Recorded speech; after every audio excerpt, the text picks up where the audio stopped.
Salam, axşamınız xeyir olsun. Mən Zəhra Allahverdiyeva, müəllimlər və pedaqoji kadrlar üçün təlimlər təşkil edən Edgrowth Centrin həm rəhbəriyəm, həmçinin bugün sizinlə moderator rolunda çıxış edəcəm.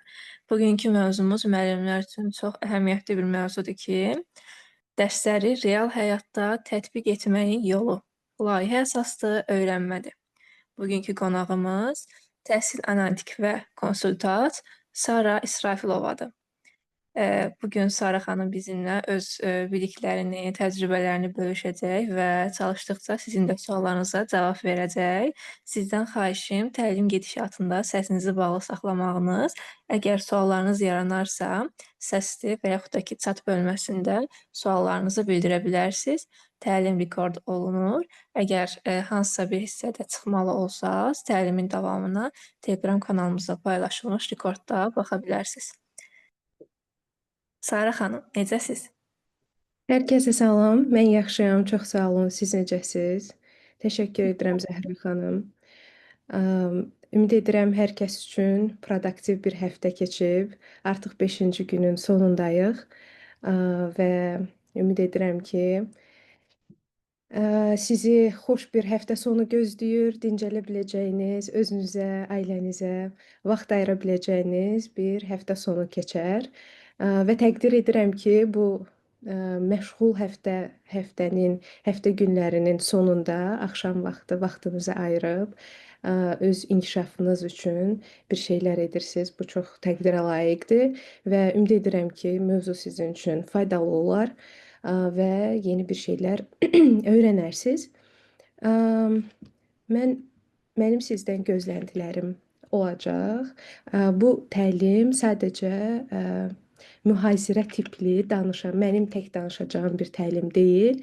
Bu bizim qarşılıqlı şəkildə müzakirələr aparıb bir-birimizdən öyrənəcəyimiz bir təlimdir. Düşünürəm ki, bura qoşulanlar müəllimlər, təhsil işçiləridir və mövzu ilə əlaqədar əminəm ki, sizin də öz təcrübələriniz, bilikləriniz, öz fikirləriniz var. Ona görə də sizi dəvət edirəm ki, təlim müddətində mənimlə birlikdə müzakirələrdə iştirak edəsiniz. Əgər uyğunsunuzsa, əgər ortam müsaitdirsə, kameralarınızı açıq tuta bilərsiniz. Bu halda bir-birimizi daha rahat görərik, daha rahat şəkildə danışarıq, ünsiyyət apararıq və təlim müddətində olacaq tapşırıqlar, qrup işlərində də aktiv iştirak etməyinizi gözləyirəm. Elə isə keçək. Təşəkkür edirəm Elton müəllim. Burada Elton müəllim və başqa da köhnə kolleqalarımdan, tanışlarımdan görürəm. Xoşdur sizi görmək. Diqqətiniz üçün çox sağ olun. Elə isə başlayaq. Yenə də dediyim kimi, əgər kim uyğundursa, müsaitdirsə, kameralarını açıq saxlaya bilər. Və bizim bugünkü mövzumuz layihə əsaslı öyrənmə. İngilis dilində Project Based Learning adlanır və qısa şəkildə PBL deyə səsləndirilir. Uzun səslənməsin deyə təlim müddətində mən də PBL deyə bilərəm. Bu halda düşünürəm ki, aydın olar ki, söhbət məhz layihə əsaslı öyrənmədən gedir. Gəlin baxaq bugün biz nələr edəcəyik. İlk öncə bir-birimizi tanımaqdan başlayarıq. Daha sonra PBL-ın əsas prinsiplərindən, nə olduğundan danışarıq.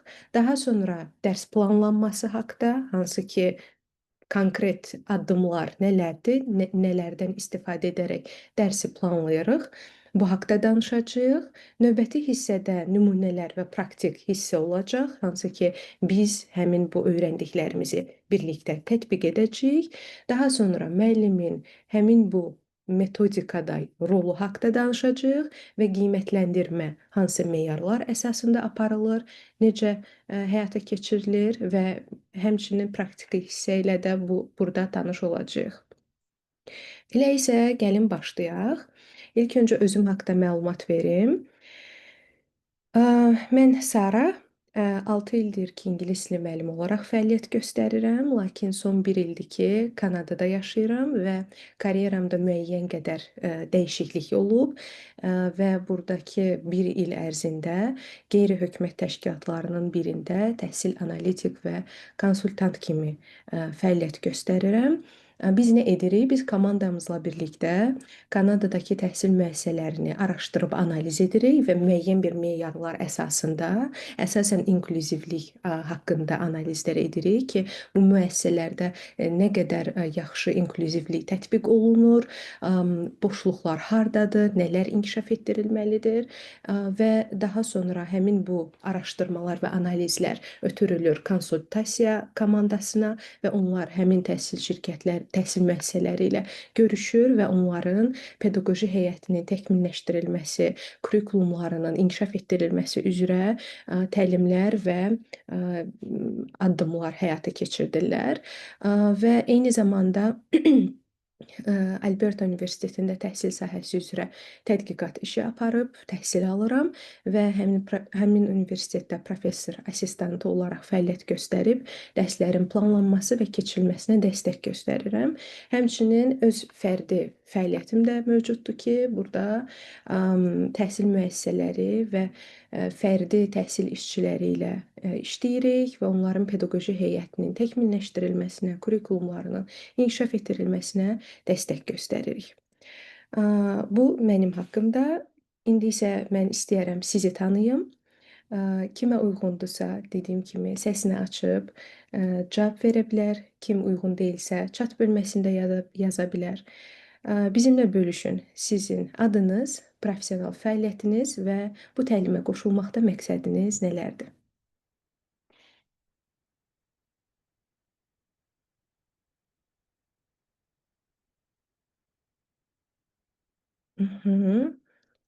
Elton müəllim, bəlkə sizlə başlayaq.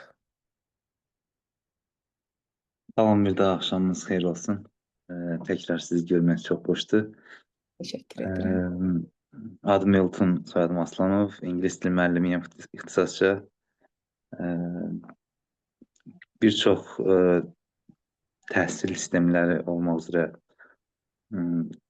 içində IB təhsil sistemində daxil olduğu bir neçə təhsil sistemində, belə deyək, pedaqoji fəaliyyətlə məşğul olmuşam. Hal-hazırda Bakıda 132-134 nömrəli təhsil kompleksində həm ingilis dili müəllimi, həm də belə deyək, təlim-tərbiyə üzrə direktor müavini kimi fəaliyyət göstərirəm. Çox gözəl və təlimə qoşulmaqda məqsədiniz, gözləntiləriniz nələrdir? PBL haqqında daha çox, belə deyək, məlumata sahib olmaq və onun öz dərslərimdə, belə deyək, tətbiq edilə bilirliyini dəyərləndirmək və mümkündürsə heyatların bir şeylər götürmək. Çox gözəl. Çox sağ olun bölüşdüyünüzə görə Elton müəllim. Sağ olun. Daha başqa kim?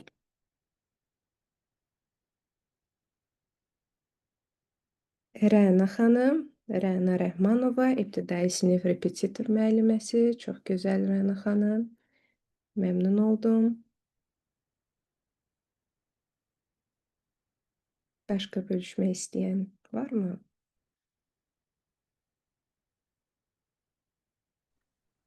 Axşamınız xeyir bir daha. Mən də bölüşmək istəyirəm. Buyurun.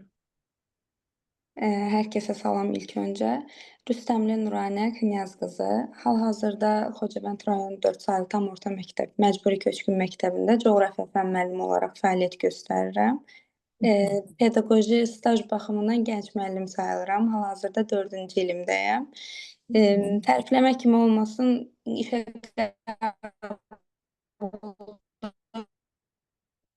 kurikulumu yaxşı yazmışam. Yəni yaxşı bir hazırda həm məktəbin şəraiti, həm uşaqların ümumi kurikuluma alışması baxımından bu bildiklərimi tam yüksək səviyyədə tətbiq edə bilmirəm. Ona görə də PBL-in tətbiqi tərəfi daha çox mənə maraqlıdır. Maksimum dərəcədə, yəni yeni müəllim, interaktiv müəllim olmağa çalışıram. Onun üçün də təlimə qoşulmuşam. Çox gözəl Nurani xanım, çox sevindiricidir belə müəllimlərin tək mərkəzdə, paytaxt şəhərdə deyil, ətraf rayonlarda da olması. Düşünürəm ki, sizin kimi müəllimlərin təhsilə olan töhfəsi böyükdür. Çox sağ olun paylaşdığınıza görə. Şahbazova Qahirə, mövzunuz maraqlıdır. Layihə əsaslı dərslərin tətbiqini öyrənmək. Ə, Azadova Aynur xanım, Azərbaycan dili və ədəbiyyat müəllimi, Hacıqabul rayonunun orta məktəbindən birində çalışıram. Təlimə qoşulmaqda məqsədim təhsilə bağlı yenilikləri öyrənməkdir. Çox gözəl. Təşəkkür edirəm bölüşdüyünüz üçün. Aysel xanım, Aysel, ingilis dili müəllimiyəm, özəl məktəbdə ə, çalışıram sinif rəhbəri kimi. Məqsədim isə sizin sayənizdə təcrübələrinizi və yönləndirmələrinizlə bu yöndə inkişaf etməkdir. Çox sağ olun bölüşdüyünüzə görə. Ahilə, riyaziyyat müəllimi, webinardan özümə uyğun qeydlər götürüb yeni biliklər əldə etmək, gənc müəlliməyəm. Gənc müəllimləri görmək də çox gözəldir. Türkanə, kimi müəllimiyəm, yeniliklər öyrənmək üçün qoşulmuşam. Səbinə, tarix müəllimi, yeni məlumatlar öyrənmək. Çox gözəl, çox sağ olun paylaşdığınıza görə. Xoşdur sizi tanımaq. Ruqiyə Babaşova, maraqlı mövzudur. Gülnarə xanım, Gülnarə Quluzadə, Boloniya Universitetində qida təhlükəsizliyi əsaslı doktorantura təhsil alıram. 2-ci kursam doktorantura namizədliyim ADA Universitetinin İtaliya Azərbaycan Universiteti layihəsi çərçivəsində həyata keçirilmişdir. Dövlət proqramı təqaüdçüsüyəm, həmçinin aktivdə keyfiyyət nəzarətdə baş mütəxəssisəm. Təhsildən sonra ADA Universitetində pedaqoji fəaliyyətə başlayacağam. Bu səbəbdən bu istiqamətdə də təkmilləşmək üçün sizə güvənərək təlimə qoşuldum. Çox gözəl Gülnarə xanım, maşallah. Xətin müəllimə, ibtidai sinif müəllimi, yeni məlumatlar öyrənmək. Aliyə Hüseynzadə, musiqi müəllimi, 3 illik staj. Rəna Rəhmanova. Çox gözəl, çox sevindiricidir ki, hamımızın məqsədi ortaqdır. Demək olar ki, böyük əksəriyyətimiz təhsil işçiləriyik və təhsilin inkişafı, özümüzün inkişafı, siniflərimizin, şagirdlərimizin inkişafı üçün burdayıq. Elə isə başlayaq. İlk öncə gəlin, nəzəri hissəyə başlamazdan əvvəl öz bildiklərimizi bir refleksiya edək. Ümumiyyətlə, layihə əsaslı öyrənmə nədir? Yəni, siz bunu necə başa düşürsünüz və bu ənənəvi dərsdən necə fərqlənir? Və yaxud aranızda artıq bunu tətbiq edən, nəticələrini görən müəllimlər varmı? Yəni, nümunələr gətirə bilərsiniz?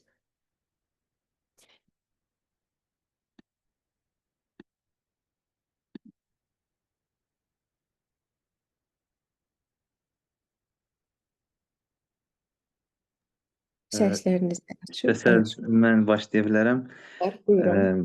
Deməli, project-based learning biraz daha öyrənilən nəzəri biliklərin sadəcə nəzəriyyədə qalmaması şərti ilə praktikada da bunun tətbiqi və şagirdin öz inkişafında belə deyək, böyük rol oynayan bir belə deyək, öyrənmə metodudur.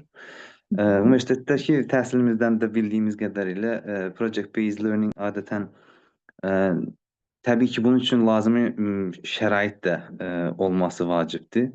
Çünki heç də hər yerdə, hər zaman belə deyək, xüsusən də Azərbaycan kimi ölkələrdə və ucqar dağ kəndlərində bu çox da belə deyək, mümkün olmaya bilir. Ancaq lazımi şərait olduğu təqdirdə istifadəsi çox faydalı. Eyni zamanda dediyim kimi, öyrənilən biliklərin sadəcə nəzəriyyədə qalmadığı kimi praktikada da tətbiq yəni edilməsi şərti ilə daha qalıcı olmasını sağlamaq, yəni biliklərin daha qalıcı olmasını sağlamaq məqsədilə istifadə edilir. Düzdür, tamamilə doğrudur. Biz bu haqda danışacağıq ki, təəssüf ki, heç də bütün məktəblərdə, təhsil müəssisələrində tam şərait qurulmayıb buna uyğun, amma alternativ variantlar da tapmaq olar. Burada mən görürəm, chatda yazmısınız. Fərqli fikirlər var, bəli, amma ortaqdır hamısı. Komanda işi, məsuliyyət, real problemlərin həllinin təşviqi, doğrudur. Bəs bunu tətbiq edən, öz real təcrübələrini bölüşmək istəyən kimlərsə var? O da çok yoruldu. Kamilla ile mutfak arasında mekik dokudu misafirlerle. Hı hı.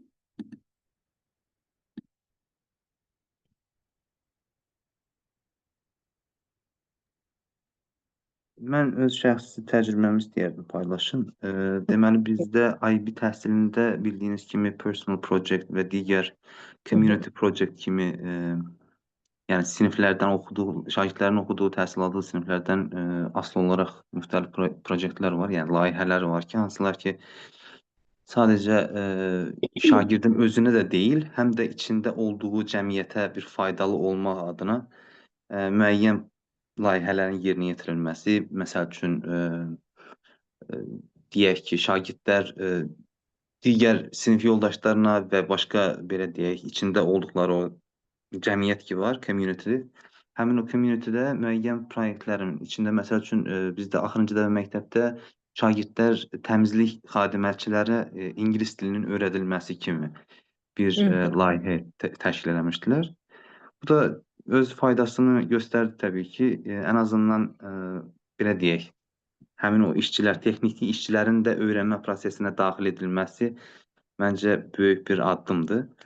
Həm də yeni bir şey öyrətmiş olurlar. Yəni sadəcə öyrənmək deyil, həm də öyrətməyi təcrübə eləmiş olurlar. Bəs bu halda şagirdlər öyrətməklə nə öyrənirlər özləri? Öyrətməklə əslində belə deyək, özlərini empati dediyimiz o başqasının yerinə özlərini qoya bilmək və cəmiyyətin bir parçası olmağı, yəni öyrənirlər.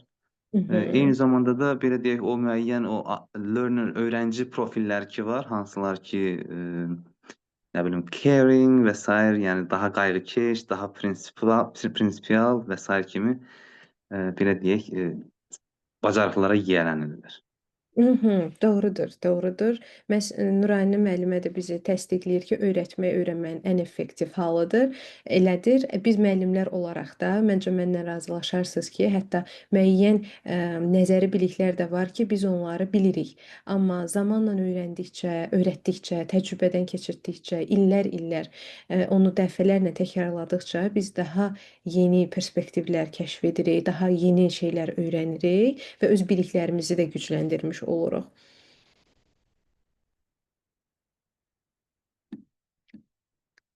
Əlbəttə Nuriyə xanım, öz təcrübələrimizi də bölüşəcəm. Sadəcə dediyim kimi bu burdakı müəllimlərin hamısı müəyyən bir təcrübəyə malik, müəyyən bir illərdən keçmiş, müəyyən bir şeylər toplamış müəllimlərdir. Ona görə hər kəsin fikri bizim üçün önəmlidir. Bəli, layihə əsaslı öyrənmə deyəndə bizim əsasən gözümüzün önünə bu kimi sinif otaqları, bu kimi siniflər, layihələr gəlir, hansında ki, sinif aktivdir. Sinifdə şagirdlər müəyyən bir işlərlə məşğuldurlar. Əlbəttə ki, bu sinifdən sinifə asılı olaraq dəyişir. Bəzi məktəblərdə, bəzi təhsil müəssisələrində texnologiyanın inkişaf iştirakına və texnologiyanın inteqrasiyasına yer ayrılır və bu halda şagirdlərin kompütera çıxışı və yaxud əsasən kompüterlara çıxışları olur və onlar dərs müddətində hansısa mövzunu araşdıra və oradan rəqəmsal olaraq slaydlar hazırlaya və bunu təqdim edə bilirlər. Lakin bəzi siniflərdə, xüsusilə dövlət məktəblərində bu limitlidir və yaxud yoxdur və bu halda da müəllimlər artıq alternativ üsullara üz tuturlar. Bu halda onlar müxtəlif kağızlardan və yaxud posterlardan istifadə edirlər. Rəngli qələmlər, rəngli kağızlar və yaxud digər yapışdırıcılar, bu kimi şeylərlə həmin o tədrisi, həmin o dərs planını həyata keçirtməyə çalışırlar. Və burada da gördüyünüz kimi tələbələr, şagirdlər fərqi yoxdur. İstər orta məktəb, istərsə də universitet sistemində olsun. Tələbələr əməkdaşlıq halında mövzu üzərində işləyir və onu sonda təqdim edirlər. Bu da əlbəttə ki, daha maraqlı və daha interaktiv dərslərə gətirir, çıxardır. Gəlin ümumi baxaq ki, layihə əsaslı öyrənmə nədir və bu niyə vacibdir? Sizin də qeyd etdiyiniz kimi, həm səsli, həm yazılı şəkildə layihə əsaslı öyrənmə şagirdlərin müəyyən bir real problem və ya sual ətrafında araşdırma aparıb, əməkdaşlıq edərək praktiki nəticə ortaya qoymaqları ilə baş verir. Və burada öyrənmə yalnız məlumatı əzbərləməklə deyil, həqiqi layihə üzərində işləməklə baş verir.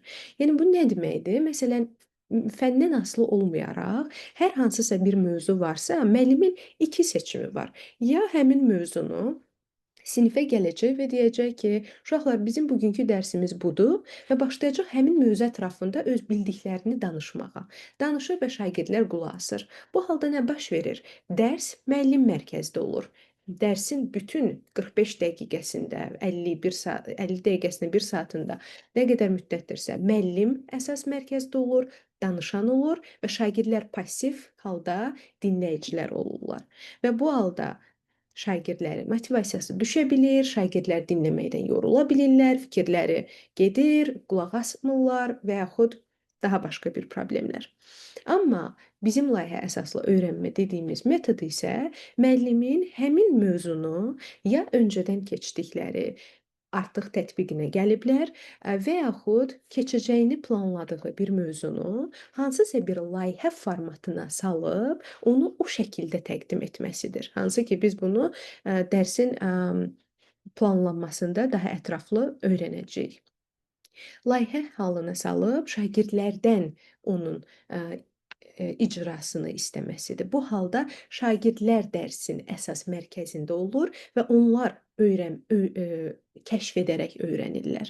Onlar araşdırırlar, onlar bildiklərini ortaya qoyurlar, onlar əməkdaşlıq edirlər. Əgər bir şagird olarsa, bir şagirdin bildikləri limitli olar. Amma bir qrupda 5 şagirddirsə, həmin o 5 şagirdin hərəsi bir şey paylaşaraq bir-birindən öyrənir və 5-inin də ortaq biliklərini bir nəticəyə fokuslayıb, kökləyərək təqdim edirlər. Və bu da bizim istədiyimiz layihə əsaslı öyrənmədir ki, şagirdlər birlik, ünsiyyət və əməkdaşlıq ortaya qoyaraq nəticəyə gəlib çatırlar.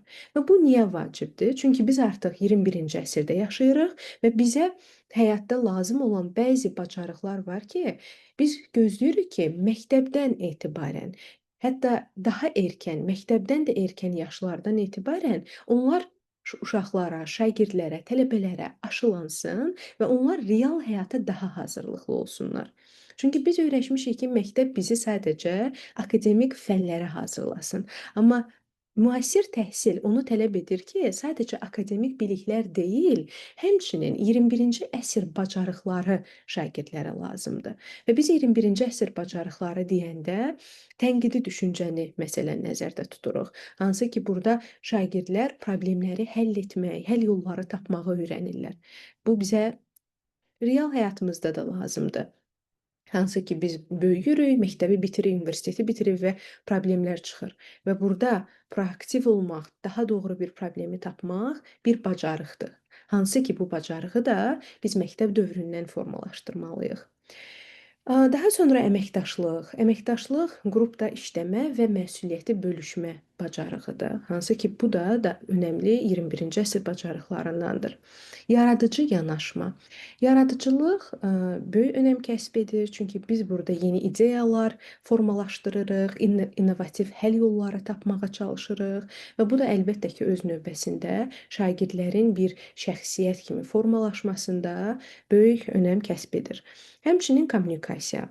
Bu düşünürəm ki, çox gənclərin problemidir ki, onlar 11 illik məktəbi, 4 illik universiteti, ya da 2 illik üstünə magistri bitirirlər, lakin özünü təqdim etməyə gələndə, özünü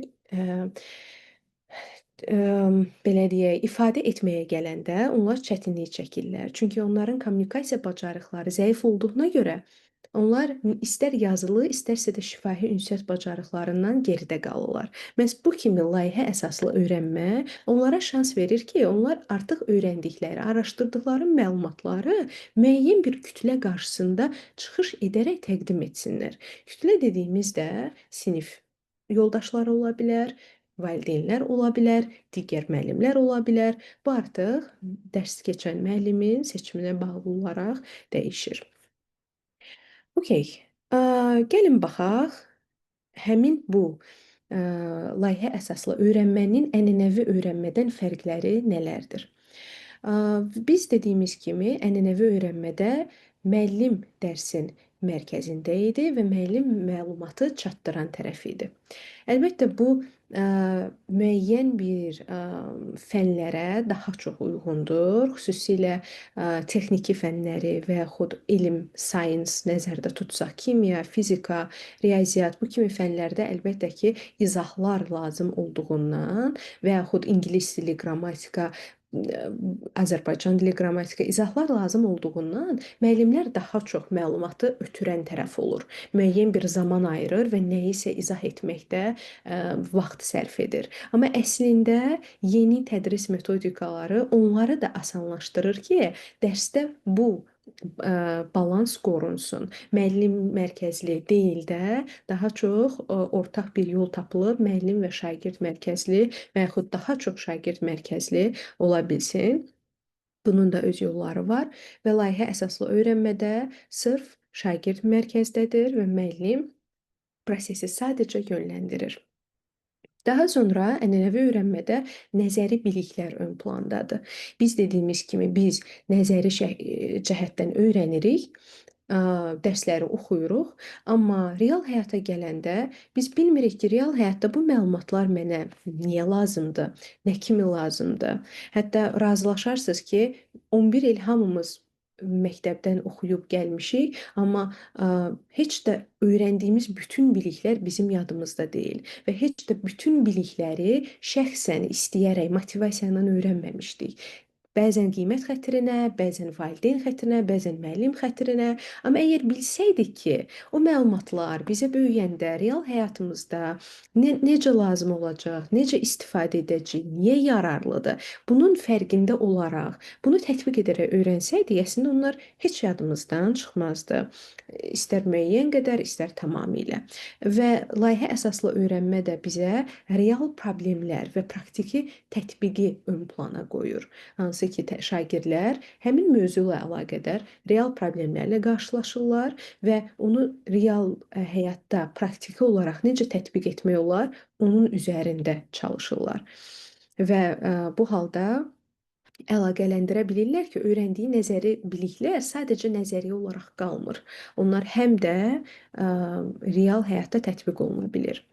Və ənənəvi öyrənmədə qiymətləndirmə əsasən test və imtahanlarla aparılır. Bu da bir ayrı mövzudur ki, test və imtahan bir şagirdin biliklərini tam olaraq nə qədər yoxlayır.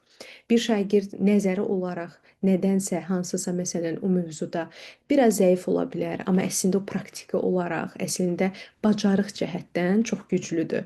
Yəni biz onları tam da yoxlaya bilmirik. Amma layihə əsaslı öyrənmədə biz həm prosesi izləyirik. Bir tələbə bu layihəni həyata keçirtdiyi müddətdə nə cür fəaliyyət göstərir, nə cür imkanlar ortaya qoyur, nələrdən keçir və nəticə, məhsul, təqdimat necə olur. Və biz hər iki hissəni qiymətləndirəndə həm nəzəri, həm praktiki cəhətdən yanaşmış oluruq və düşünürəm ki, qiymətləndirmə prosesi daha ədalətli olur. Bu haqda növbəti slaydlarda daha ətraflı danışacağıq. Və ənənəvi öyrənmədə şagirdlər daha passivdir. Daha da öncə dediyim kimi, şagirdlər daha çox dinləyən rolundadır. Amma layihə əsaslı öyrənmədə onlar aktivdirlər, yaradıcılıdırlar. Onlar sinifdə fəaliyyət göstərən, hərəkətə keçən hissədirlər, qrupdular. Belə, bura qədər hər hansısa bir sual varmı?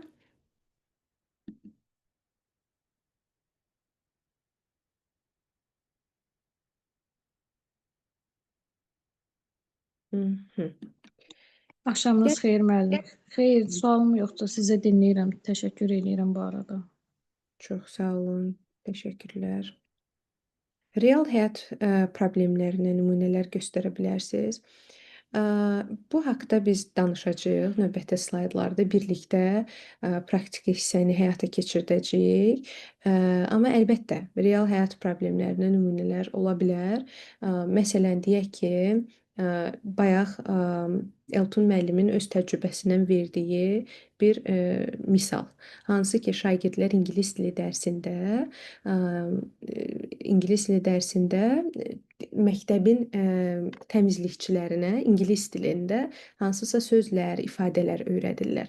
Yəni burada əsas məqsəd tutaq ki, uşaqların əlbəttə sinifindən asılıdır. Məsələn, bu 5-ci siniflər üçün, 6-cı siniflər üçün nəzərdə tutulub. Tutaq ki, məqsəd dərsin mövzusu özünü təqdim etmə haqqındadır və yaxud deyək ki, hansısa bir nələr deyək, ümumi gündəlik ifadələrdir. Şagird bunu həm öyrənir, həm də digərinə öyrətməklə bunu daha da gücləndirir.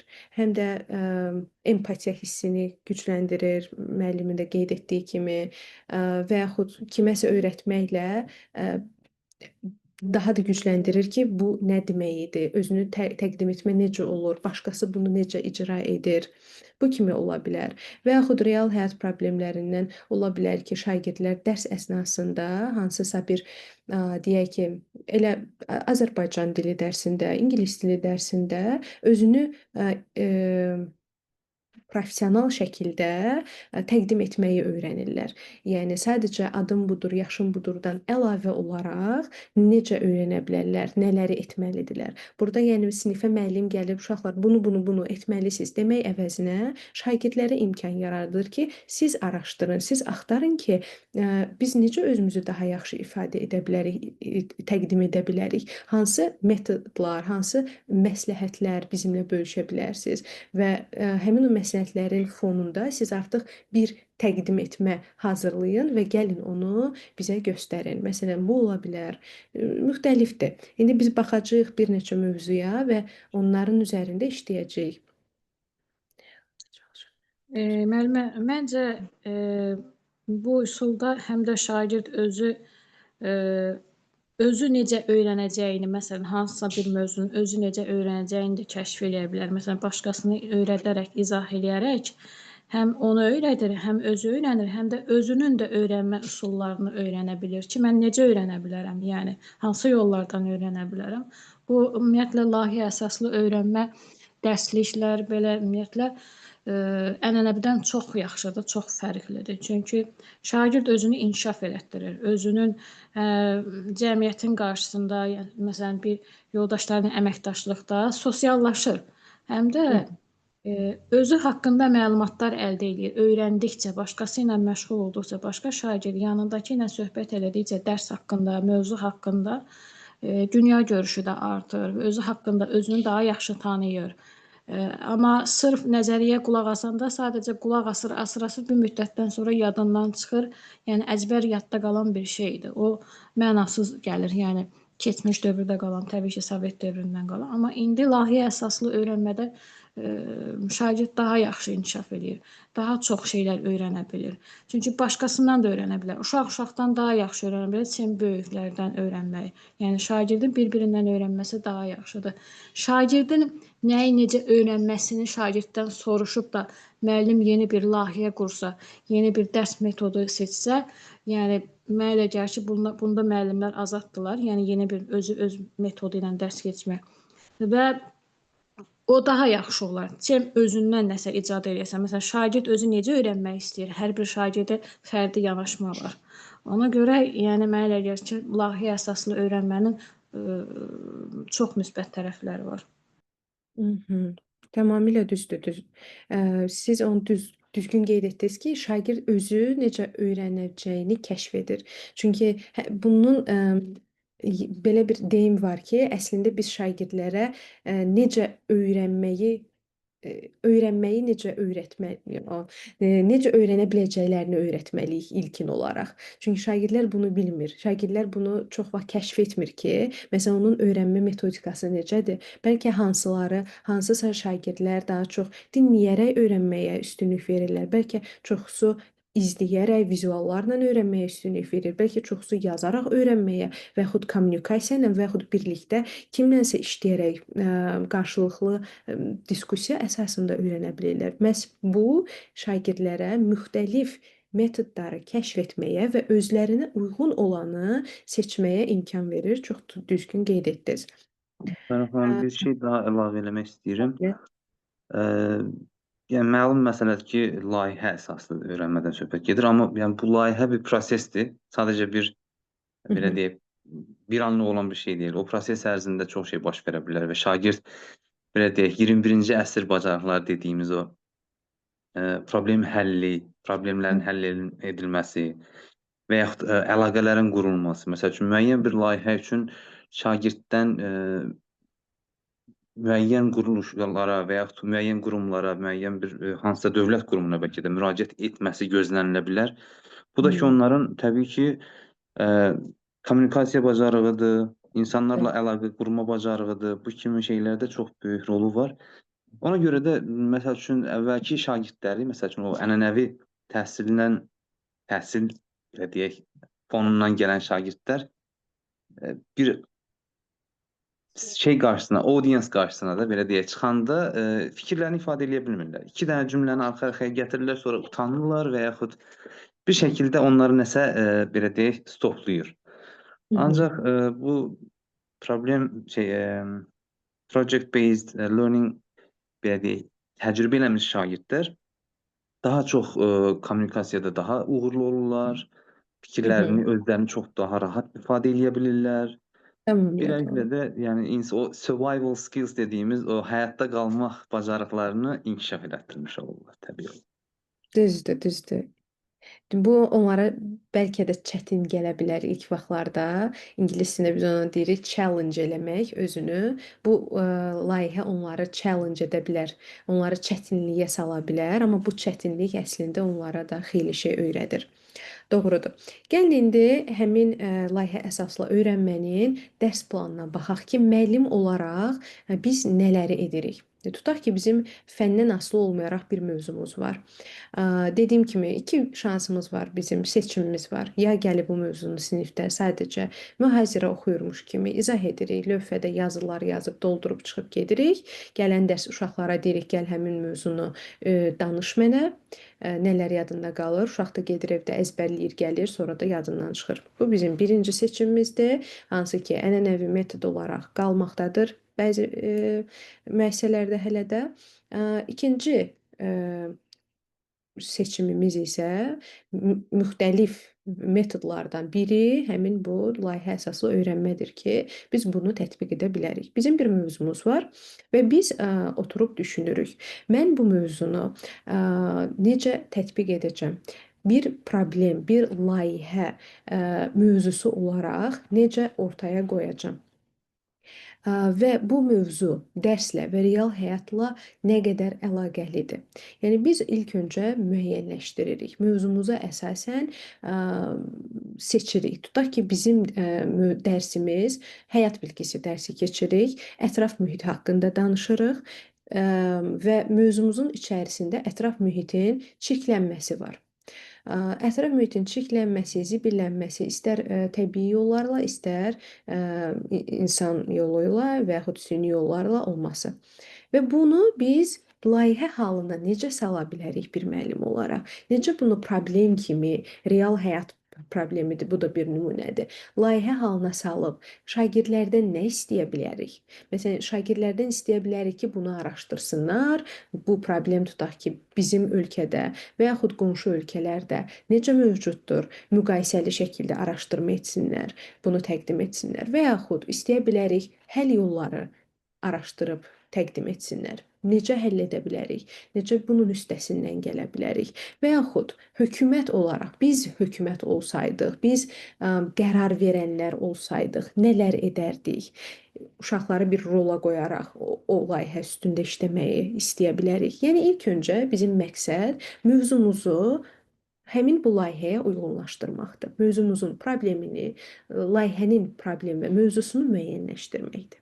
İkinci olaraq, İkinci addımda artıq şagirdlər həmin mövzu ilə bağlı tədqiqat aparmağa, yəni araşdırma aparmağa başlayır, məlumat toplayır, ekspertlərlə və ya mənbələrlə işləyirlər.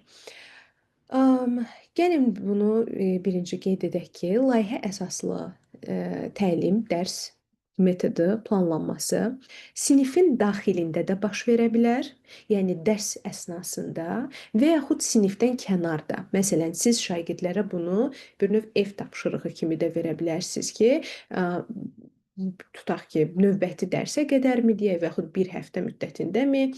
Onlar həmin mövzu ilə əlaqədar tədqiqat aparsınlar, məlumat toplasınlar və burada artıq onların məlumatı toplama mənbələri sərbəstdir. Ya onlar hansısa, tutaq ki, ekspertlərlə görüşə bilərlər və yaxud onlar internet resurslarına müraciət edə bilərlər və yaxud onlar yaxınlaşıb kimlərdənsə sakinlərdən intervyu götürə bilərlər. Yəni burada müşahidə, anket, internet araşdırması bunda sərbəstdirlər. Dediyim kimi, bəzi təhsil müəssisələri buna imkan verir ki, şagirdlər bunu sinif daxilində də aparsın. Çünki onların internetə çıxışı var. Onlar asanlıqla öz cihazlarından istifadə edərək internetdən bunu araşdırıb elə ordaca da tətbiq edirlər. Ya bu metoddan istifadə edirik, ya şagirdlər araşdırmadan sırf öz bildikləri məlumatlara güvənərək kommunikasiya əsasında, fikir mübadiləsi əsasında bildiklərini posterlara, kağızlara, layihəyə töküb təqdim edirlər və yaxud bunu dərsdən sonraya saxlayırıq. Yəni şagirdlərin daha çox mənbəyə çıxışı olsun deyə veririk və şagirdlər bunu dərsdən kənarda tətbiq edir və növbəti dərs gəlir onu təqdim edir. Xatun müəllimə, sizin sözünüz var idi, əlinizi qaldırmışdınız deyəsən. Deyəcəkdim, indi siz özünüz danışdınız müəllim. Yəni təbii ki, şagirddə hər hansısa bir təbiət hadisəsi ilə bağlı verəndə onsuz da gedir internetdən araşdırır, öyrənir və araşdırdığını bəzən görsən uşaqlar əl işləri hazırlayırlar. Məsələn, yer kürəsi haqqında, coğrafiya məsələn mövzusunda, yəni talım su çatışmazlıqları var. Onları necə, haradan qaldıra bilər, nələr eləyə bilər, hansı layihələrdən istifadə edə bilər. Yəni bunu görürsünüzmü, tətbiq eləyib göstərəndə daha yaxşı qavrayır, öyrənir və müəllimə də göstərəndə məsəl üçün digər öyrənə bilməyən və yaxud da başa düşməyən arxa partada oturan şagirdlər var. Bəzən görsən gizlənir, gedir arxada oturur, çünki bilmir, bacarmır. O uşaqlar da həvəsə gəlir. Ona görə uşağa vermək lazımdır ki, getsin, tətbiq eləsin. Əzbərdən öyrənmək yox da, tətbiq eləməsi məncə daha əlverişli olardı.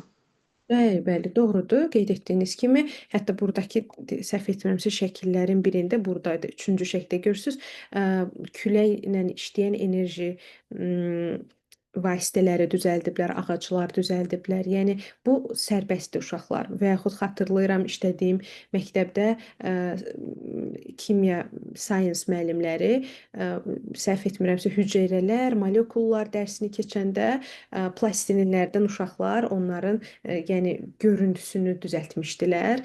Burada diş çöplərindən, plastilinlərdən, rəngli toplardan istifadə eləmişdilər. Yəni bu daha vizual olaraq da şagirdlərə kömək edir ki, başa düşsünlər ki, söhbət nədən gedir. Yəni nəzəri olaraq biraz onları təsəvvür etmək çətindir, amma onlar realda görəndə və işləyəndə ki, bu nəyə yarayır, bunlar necə bir-biri ilə əlaqəlidir, niyə bir-biri ilə əlaqəlidir, bu onlara daha çox anlamağa kömək edir. Üçüncü addımda isə həmin şagirdlər qruplarla işlədiyinə görə müəllim qrup üzvləri arasında rolları bölməlidir. Bu önəmlidir. Niyə? Çünki siz təsəvvür edin, bir qrupda 5 şagird var və ümumi olaraq sadəcə tapşırığı deyirsiniz ona. Tapşırığı qrupa deyirsiniz ki, bu mövzunu araşdırıb təqdim edəcəksiniz və onlar getdilər. Növbəti dərs gələndə hamı birlikdə təqdim edir. Bəs biz hardan bilirik ki, bu 5 şagirdin 5-i də eyni dərəcədə çalışdı, əziyyət qoydu və gəldi təqdim etdi. Bəlkə onlardan birisi heç nə etməyib, sadəcə son nəticəyə bir növ şərik çıxır. Bu halda biz istədiyimiz bacarıqları onlarda inkişaf etdirə bilmirik. Ona görə də bizim istədiyimiz nədir? Biz şagirdlər arasında rolları bölürük. Məsələn, birinə araşdırmanı veririk, birinə məsələn slaydların və yaxud posterin dizaynının hazırlanması, birinə hamıdan fikirləri alıb nəticəyə gəlmək, müxtəlif şəkildə rolları bölürük və yaxud onlarla danışırıq ki, kim hansı rolu götürmək istəyər. Bizim məqsədimiz daha şagird mərkəzli etmək və şagirdə müstəqillik vermək olduğuna görə biz ondan bunu istəyirik ki, o nəyi eləmək istəyir. Onlar öz aralarında necə bölürlər. Və bu halda şagirdlərə məsuliyyət hissini aşılayırıq ki, hər kəsin özünə məxsus bir məsuliyyəti var. Layihə bəli, şagird yönlü. Layihədə kim, nə vaxt və necə nəyi edəcək. Və növbəti addımda şagirdlər həmin plan əsasında işləyir və ortaq məhsul hazırlayırlar. Məhsul fərqli ola bilər, bu şagirdlərin seçiminə bağlıdır. Poster, video, maketlər, dediyiniz kimi, hesabat, slaydlar, hər şey ola bilər. Və final nəticə olaraq hazırlanan məhsul təqdim olunur. Təqdim olunmanı da artıq müəllim qərar verə bilər. Ya sinifdə hər kəsin digər şagirdlərin önündə, ya əgər düşünürsə ki, bu bütün məktəbin görməsi gərəkən, yararlana biləcəyi bir məhsuldur, məktəbdə və yaxud ictimaiyyət qarşısında təqdim oluna bilər. Digər müəllimlərin və valideynlərin qarşısında bu kimi halda da bu təşkil oluna bilər. Və bitirəndən sonra müəllim uşaqlarla birlikdə mütləq refleksiya etməlidir. Biz nə öyrəndik? Yəni bu prosesi elədik. Okay, bəs nəticə olaraq nələri öyrəndik? Nələri daha yaxşı eləyə bilərdik? Nələri dəyişə bilərdik? Bu kimi refleksiya olunur və sonda təqdimatlar müəllim tərəfindən qiymətləndirilir. Qiymətləndirmə meyarları haqqında da danışacağıq. Bunlar addımlardır. Hansı ki biz dərsi bu şəkildə planlamalıyıq. Amma dərsi planlamazdan əvvəl müəllim olaraq siz bilirsiniz ki, müəllim dərsi planlamazdan əvvəl özünə bir suallar verərək özünü yönləndirir və dərsi onun əsasında planlayır. Və ilk olaraq biz özümüzə sual verməliyik ki, bu mövzunu niyə layihə ilə keçmək istəyirəm? Yəni nə kimi bu layihə uşaqlara nə kimi bilik və bacarıq qazandıracaq? Heç də hər mövzunu, hər xırda şeyi eləmək olmur, çünki düşünürük ki, buradan şagirdin götürəcəyi faydası elə də böyük deyil. Və ona görə də biz dəqiqləşdirməliyik ki, niyə məhz bunu layihə ilə keçirik? Və bu mövzunu şagirdlər üçün maraqlı və real problemə necə çevirə bilərəm? Dediyimiz kimi, heç də bütün mövzular, heç də bütün fənlərin mövzusu real bir həyat problemi və yaxud layihə mövzusu deyil. Amma bu bizim kreativliyimizdən asılıdır ki, biz həmin mövzunu müəyyən qədər dəyişdirək və həyata uyğunlaşdıraraq, şagirdlərə faydalı ola biləcək bir hala çevirək. Əlbəttə ki, əsas kontekstdən çox da kənara çıxmadan. Və düşünməliyik, şagirdləri necə qruplaşdıracam və şagirdlərin rolu və məsuliyyəti necə bölünəcək? Şagirdlər hansı materiallara, mənbələrə dəstək duyacaqlar? Çünki müəllim burada yönləndirən tərəfdir və müəllim yönləndirir. Müəllim demir, get buradan elə. Müəllim seçimlər verir onlara. Göstərir ki, sizin bu seçim və yollarınız var. Artıq siz seçin, hansından istifadə edə bilərsiniz. İdeya verir və yönləndirir. Və məktəbdən və yaxud həmin o icmadan dəstək cəlb edə bilərəmmi? Məsələn, elə edə bilərəmmi şagirdlər digər müəllimlərlə görüşsün, onları intervyu eləsin və yaxud başqa bir şəkildə məktəbdən istifadə edə bilsin. Və şagirdlər layihənin sonunda nə yaradacaqlar?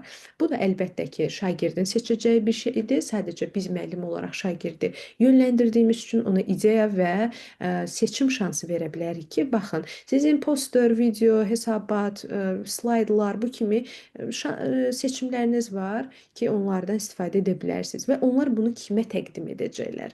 Bunun da qərarını veririk və sonda nə kimi refleksiya edəcəm və şagirdləri necə qiymətləndirəcəm? Mütləq şəkildə dərs planlanmasından öncə bu suallar ətrafında müəllim fikirləşməli və Bunun əsasında dərsinin gedişatını planlamalıdır.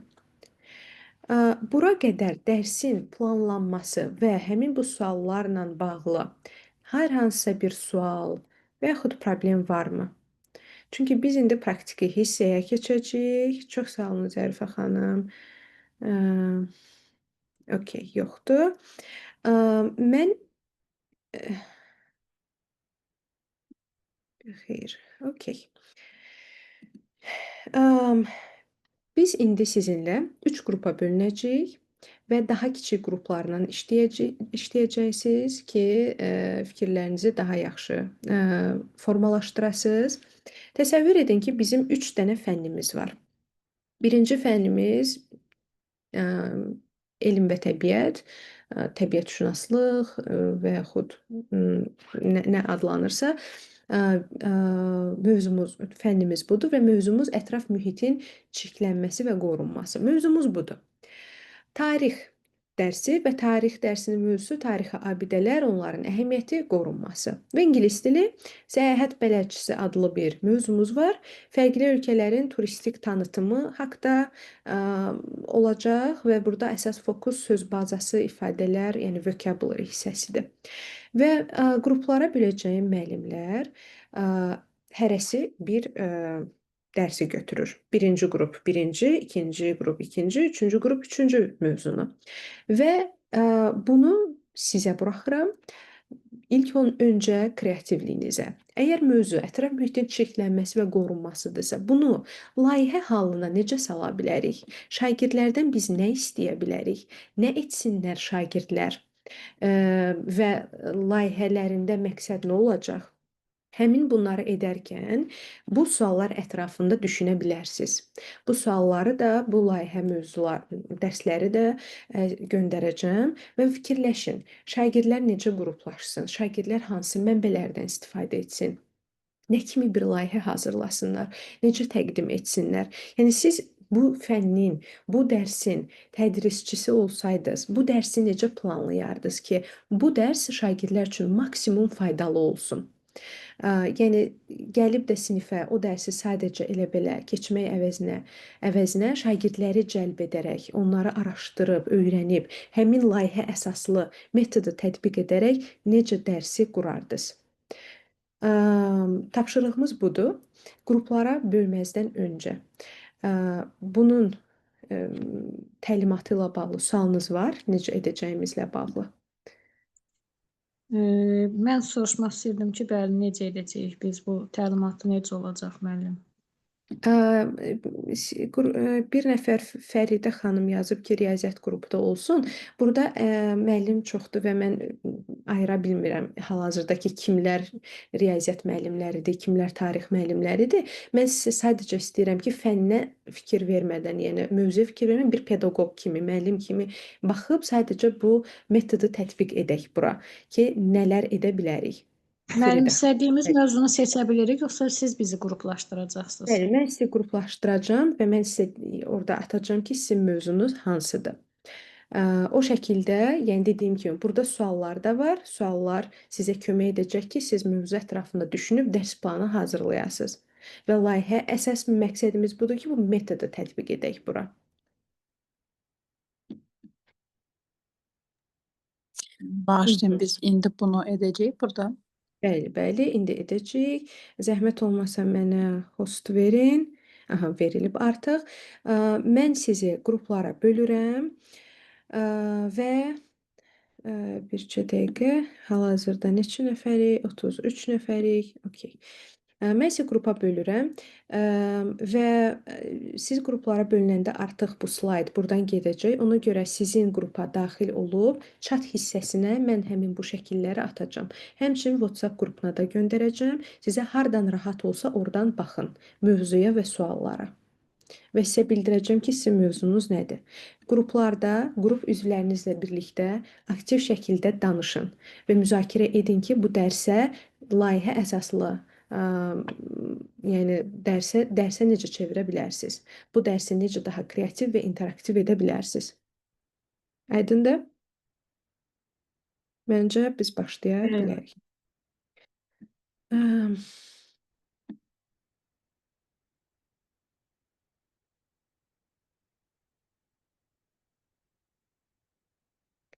Bircə dəqiqə.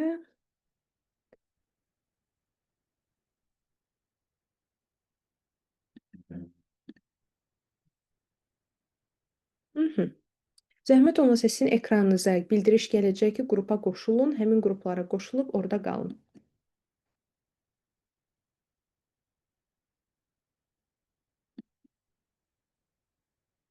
Və mən sizə həmin bu şəkilləri göndərirəm ki, siz rahat girə biləsiniz.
Tamam, təlim bitib.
Digərləri də geri dönsün və ideyalarımızı təqdim edək.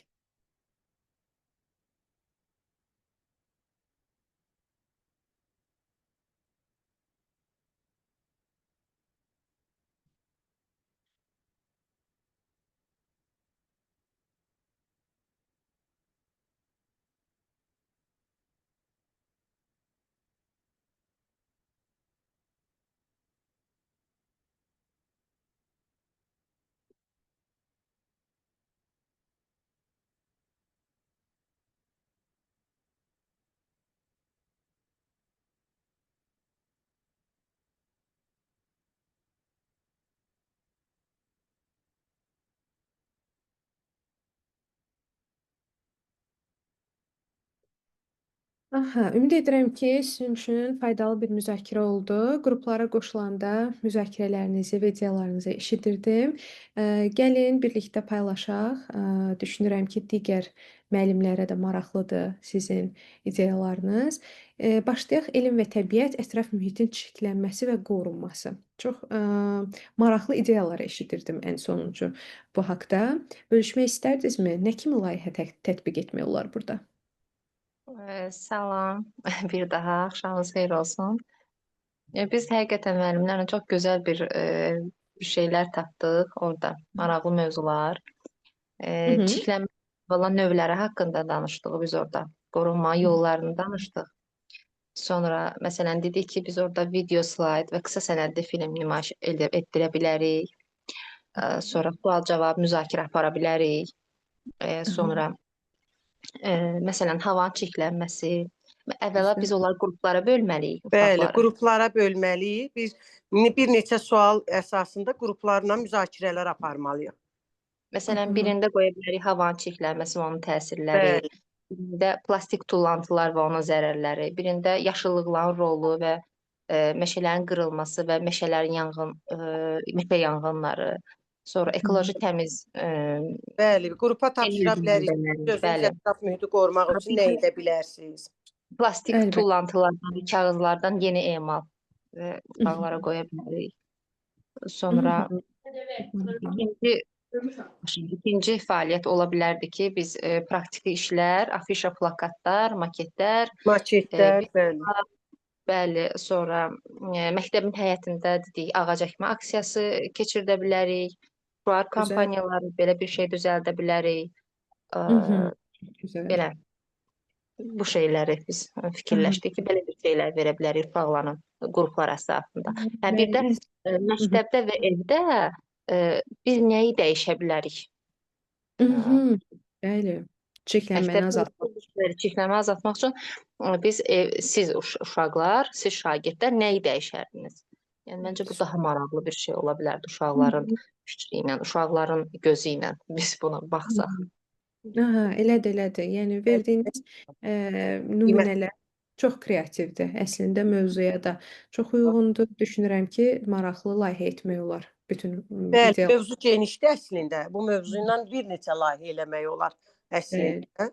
Ona görə də Amma müəllimlərin təqdim etdiyi layihə COP29-dan daha faydalıdır məncə. Çox doğrudan. Şagirdlərə də məncə maraqlı olar. bəli, şagirdlərlə də çox demək olar bu mövzunu.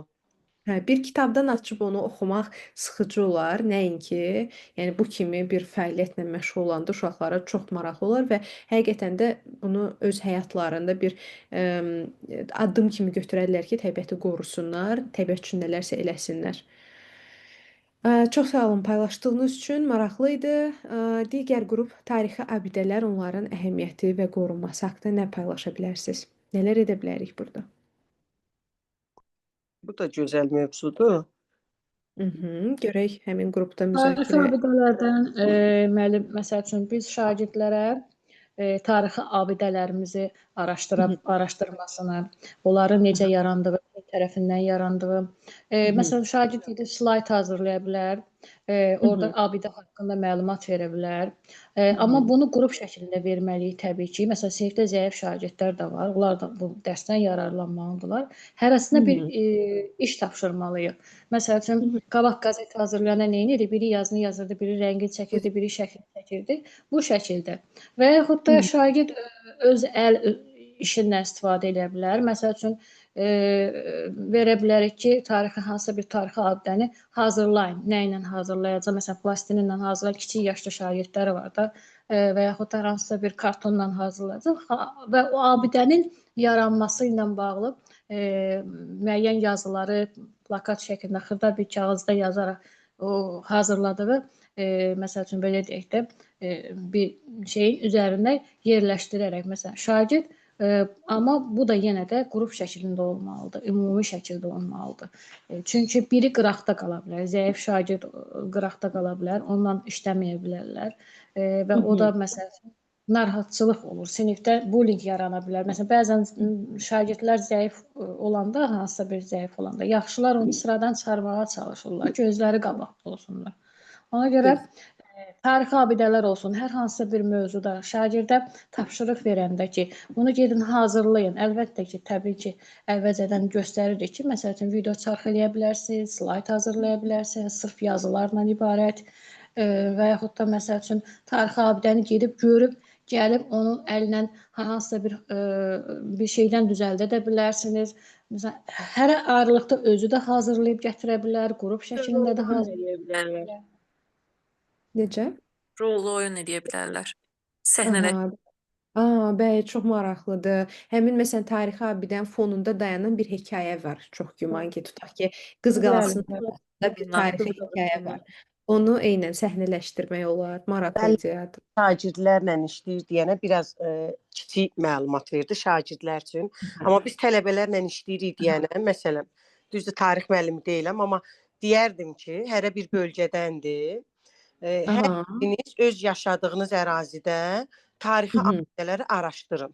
Məsələn, biri Bərdədəndir, biri Şamaxıdandır, biri Qobustandandır və həmin abidələrin hansı vəziyyətdə olduğunu araşdırın. Sonra isə ikinci sual qoyardım onların qarşısına ki, bu abidələri siz gələcək nəsillərə çatdırmaq üçün nə edə bilərdiniz? Maraqlı. Yəni bu tələbələr üçün daha maraqlı olar. Nəinki şagirdlər üçün. Şagirdlər üçün biraz böyük anlamdır. Amma tələbələr artıq bunu eləyə bilər. Yəni siz bunları qoruyub gələcək nəslə çatdırmaq üçün nə edə bilərsiniz? Və onlar başlayır artıq bu problemi həll eləməyə. Və sonda da nəticəyə gələcəklər. Ümumi layihə də elə bir şeydir ki, onu həmin gün eləmək olmaz. Bir neçə müddət vermək lazımdır. Uzun sürən bir şeydir. Maketini hazırlayaraq, məsəl üçün, yenidən bu maketi məsəl üçün hazırlayanda və yaxud da dağılmış hər hansısa bir abidəni restavrasiya eləyəndə əvvəlki ilə sonraki şəkillərini qoyaraq müqayisə eləmək. Yəni bunlar təbii ki, məktəb şagirdləri yuxarı siniflərə daha çox maraq gətirir. Aşağı siniflər biraz həvəsli olurlar. İndi mən məktəbdə işləmədiyim üçün o qədərini məlumatlı deyiləm, amma bildiyim, gördüyüm təcrübəyə əsasən danışıram ki, yəni şagird və yaxud da tələbə əlbəttə ki, sual vermək lazımdır ki, məsəl üçün, sən olsaydın necə qoruyardın, nələrdən istifadə edərdin, sual vermək daha yaxşıdır. Razıyam, tamam. Sualın davamı vardı, onların əhəmiyyəti və qorunması. Hal-hazırda Qərbi Azərbaycan mövzusu daha aktualdır.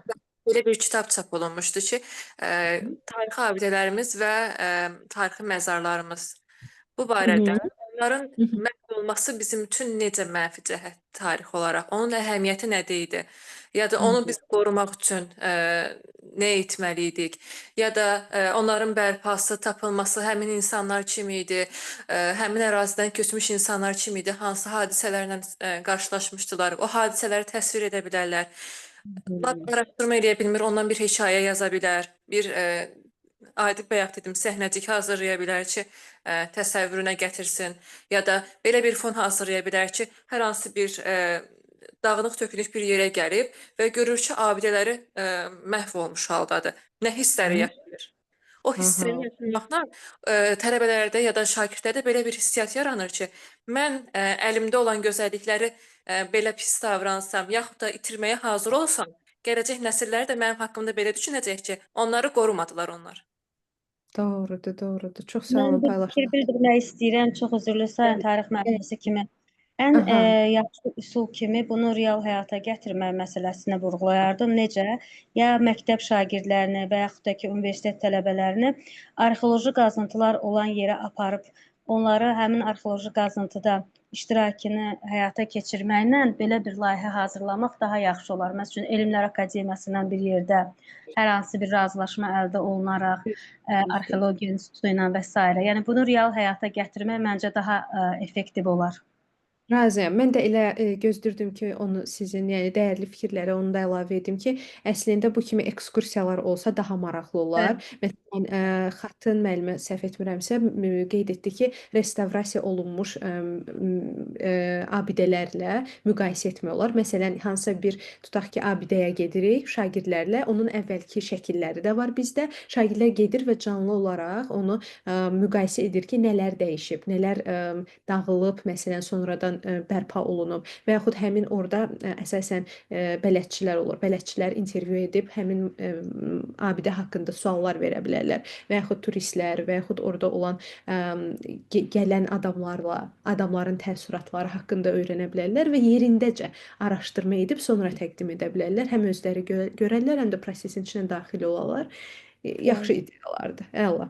Çox sağ olun bölüşdüyünüz üçün və ingilis dili səyahət bələdçisi haqqda siz də bölüşün digər müəllimlərlə birlikdə. İradə xanım, bölüşmək istəyirsinizmi? Bəli. Buyurun, zəhmət olmasa. Biz də öz aramızda danışdıq ki, bu dərsi necə eləyə bilərik? Əgər iki qrupa ayırmışıqsa, iki qrupda mən düşünürəm ki, bunu həm rollu eləmək olar. Şagirdlərin hamısına tapşırmaq olar ki, məsələn, hansı ölkəni tanıdacaqlarsa, onun haqqında məlumat toplasınlar. Amma rol verdim. İki uşaq turist olardı, ölkəyə gəlmiş kimi. O biri iki uşaq isə həmin ölkə haqqında məlumat verərdi, hara gedəcəklərini məsləhət verərdi və bu zaman danışıq alınardı. İngilis dili dərsi olduğu üçün, yəni burada zaten şifahi olmalıdır, slayddan çox uşaq topladığı məlumatı verməlidir. Əlbəttə seçim sərbəstdir, hansı ölkəni seçəcəklər, amma məsləhət görərdim ki, ən azından bir qrup Azərbaycanı tanıtsın, vətənpərvərliyimizi uyansın və əgər ölkəmizdə nəsə hansısa bir təşkilatla danışmaq olardısa, əlbəttə uşaqları bu şəkildə aparıb, yəni başqa yerlə danışdırmaq olardı. Buna bənzər olmasa da, mən öz tələbəmi, xaricdə yaşayan bir tələbəmi dəvət eləmişdim. Şagirdlərlə canlı ünsiyyət qurdular. Yəni, onlar ona ölkə haqqında o qədər suallar verdilər və həmin insandan ayrılmaq istəmirdilər. Və da çox sağ ol dedilər ki, müəllim, nə yaxşı bu şeyi təşkil elədiniz. Yəni, söhbətdən doymurdular da bir sözlə. Uşaqlar istəyir daim, yəni. Müəllimə, üzr istəyirəm sizin sözünüzü kəsirəm. Məncə virtual səyahət də eləmək olar. Yəni apara bilməsək də. O virtual səyahət daha yaxşı ola bilər. Edə bilər, ola bilər. Aha, düzdür. Virtual səyahət ola bilər. Hansısa bir ölkənin virtual səyahəti tutaq ki, proyektordan göstərilir. Proyektordan bəli, verə bilər. Görsə, həmin o zaten məlumat topladıqları ölkə haqqında verə bilərlər. Bəli, amma burada adı səyahət bələdçisi olduğu üçün mən ona görə belə fikirləşdim ki, bu ölkə haqqında məlumat versin. Əlbəttə, verdiyi məlumatı virtual olaraq ekranda göstərə bilər. O daha canlı, vizual olar. O biri qrupda bunu öyrənmiş olar. Bu qədər. Bəli. Aha, təşəkkür edirəm paylaşdığınız üçün. Elton müəllim, sizin qrupda buklet də eşitdim deyəsən. Elə bir ideyamız da var idi. Bu nə haqqdaydı? Bəli, bəli. Müzakirə elədik. Əslində hər iki versiya da əslində məntiqlidir və mənə gəlir çox faydalı olardı. Buklet qruplar şəklində dediyimiz kimi şagirdləri bölüb hər birinə öz seçimlərinə buraxmaq şərti ilə istənilən bir ölkəni seçmələrini və həmin ölkənin müxtəlif aspektlərdən araşdırılıb ora gedəcək bir turistə belə deyək rəhbərlik edə biləcək bir buklet hazırlanmasını təşkil edə Hı. bilərik. Bu da əlbəttə ki, şagirdlərdə sadəcə belə deyək, kommunikasiya deyil, həm də araşdırma və digər bacarıqların inkişafına kömək eləyəcəkdir. Eyni zamanda həmin şagirdlər bəlkə də indiyə qədər heç o ölkə haqqında bilmədiyi məlumatları əldə edib, onların belə deyək, target audience-ə çatdırılmasını təşkil edə Hədəf biləcəklər.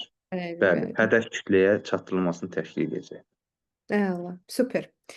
Çox təşəkkür edirəm müzakirələriniz üçün və bölüşdüyünüz üçün. Gəlin təlimin son hissələrinə nəzər salaq və müəllimin rolu nədir? Bu haqqda biz artıq danışdıq ki, müəllim burada dərs deyən, əsas yəni dərsin mərkəzində məlumatı sadəcə ötürən yox, həm də yönləndirəndir, rəhbər və fasilitatordur. Və müəllim uşaqları sualları düşünməyə vadar edir və resurslara yönləndirib dəstək göstərir. Bu layihə müddətində müəllimin rolu bundan ibarətdir və sonda əlbəttə ki, müəllim uşaqlarla refleksiya edir, qiymətləndirir. Gəlin indi baxaq ki, ümumiyyətlə uşaqlar bir layihəni icra etdilər. İlk öncə sizin fikrinizi öyrənmək istəyirəm. Bu qrup şəklində olan layihədir. Bəs biz şagirdləri ümumi qiymətləndirəndə qrup şəklini qiymətləndirməli yoxsa fərdi? Məsələn, bir qrupda hamı 5 alacaq, yoxsa biri 5, biri 4 ala bilər, biri 3 ala bilər. Necə olur burada? Müəllim, mən deyim. Məncə Hı hı. hər bir şagird təbii ki, qrup şəklində də işləsə, Hı hı. ora öz fikirlərini, düşüncələrini qoyursa, onun fikrini, düşüncəsini ayrıca qiymətləndirmək lazımdır. Tətbiqini ayrıca qiymətləndirmək lazımdır ki, bu layihədə məsəl üçün bu uşaq hansı rolu ola bilər çox xırda bir roldan istifadə elədi, amma çox əhəmiyyətli bir şeydən istifadə elədi. Təklikdə isə, yəni təklikdə ayrıca şagirdə vermisənsə hər hansısa bir layihəni, təbii ki, onun əziyyətidir, zəhmətidir. Nə qədərini bacarıbsa, o qədərini, yəni onu Düz. qiymətləndirmək lazımdır təbii ki. Amma qrup işində çətindir. Hamısına birdən 5 verə bilmərik, hamısına birdən 3 verə bilmərik. Ona görə hər kəsən öz əməyini qiymətləndirməliyik ki, məsəl üçün çox sağ ol ki, gedib araşdırmısan, tarix abidə haqqında məlumat toplamısan və yaxud da onları ora səliqə ilə yazıb köçürtmüsən ki, digərləri də baxanda yaxşı oxuya bilsin, öyrənə bilsin oradan bir məlumat. Hətta oradakı xırda bir məsələn nüans deyim ki, tutalım ora yazı ilə qeyd edib, o nöqtə vergülünə qədər orada qeyd eləmək lazımdır ki, uşaq görsən məsələn səliqəli şəkildə izah edib fikirlərini məsələn göstərib. Məqsəd burada öyrənməkdir. Nəyi öyrənsə, yenə o da onun üçün bir məsələn qazançdır da, belə deyək, onun xeyrinədir. Yəni ona görə hər bir şagirdi fərdi şəkildə qiymətləndirmək daha yaxşıdır. Ümumi qrupa da qiymət verirsən. Uşaqlar, siz bu layihədə yüksək qiymət alırsınız. Təbrik edirəm. Amma filan kəs, məsəl üçün, filan işinə görə qiymətləndirilir. Filan kəs filan işinə görə qiymət. Hər bir şagirdi vurğulamaq lazımdır ki, özünü önəmli hiss eləsin bu şəkildə. Bəli, xüsusilə də əgər biz layihənin əvvəlində rolları bölmüşüksə, deməli hər kəsin elədiyi bir individual bir iş var orada. Məsələn, birinin elədiyini digəri eləmir. Ona görə də siz demiş, hər kəsin fərdi bir yanaşma və təqdir görməsi düşünürəm ki, yaxşı bir ideya olar. Və biz qiymətləndirəndə 4 əsas meyar nəzərə alırıq layihə əsaslı öyrənmədə. Məzmun, biliklər və tədqiqat. Ümumiyyətlə bu şagirdin layihə haqqındakı ümumi bilikləri nə səviyyədədir? Əməkdaşlıq və məsuliyyət. Yəni layihə müddətində digər qrup üzvləri ilə nə qədər yaxşı əməkdaşlıq içərisində idi və məsuliyyət deyəndə öz rolunu nə qədər yaxşı icra etdi. Yaradıcılıq və problem həlli yönündən nə qədər bu uşaq yaradıcıdır, öz fikirlərini ifadə edəndə, öz hissəsində biz o yaradıcılığı görə bilirikmi? Həmçinin kommunikasiya və təqdimat bacarıqları istiqamətindən nə qədər yaxşı öz məhsulunu çatdıra bilir, təqdim edə bilir. Bunların hamısı ayrı-ayrılıqda qiymətləndirilib, ortaq bir vahid bir qiymətə gəlib çata bilər.